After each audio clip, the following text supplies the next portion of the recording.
Give me thy grace, good Lord, to set the world at naught, to set my mind fast upon thee, and not to hang upon the blast of men's mouths, to be content to be solitary, not to long for worldly company, little and little utterly to cast off the world and rid my mind of all the business thereof, not to long to hear of any worldly things, but that the hearing of worldly fantasies may be to me displeasant, gladly to be thinking of God, piteously to call for his help, to lean unto the comfort of God, busily to labor to love him, to know mine own vility and wretchedness, to humble and meeken myself under the mighty hand of God, to bewail my sins past, for the purging of them patiently to suffer adversity, gladly to bear my purgatory here, to be joyful of tribulations,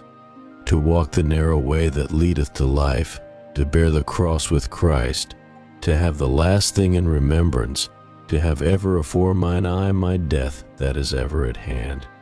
to make death no stranger to me, to foresee and consider the everlasting fire of hell, to pray for pardon before the judge come, to have continually in mind the passion that Christ suffered for me, for his benefits incessantly to give him thanks,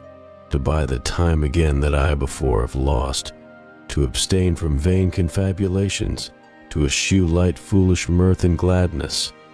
recreations not necessary, to cut off of worldly substance, friends, liberty, life and all, to set the loss at right naught for the winning of Christ, to think my most enemies my best friends, for the brethren of Joseph could never have done him so much good with their love and favor, as they did him with their malice and hatred. These minds are more to be desired of every man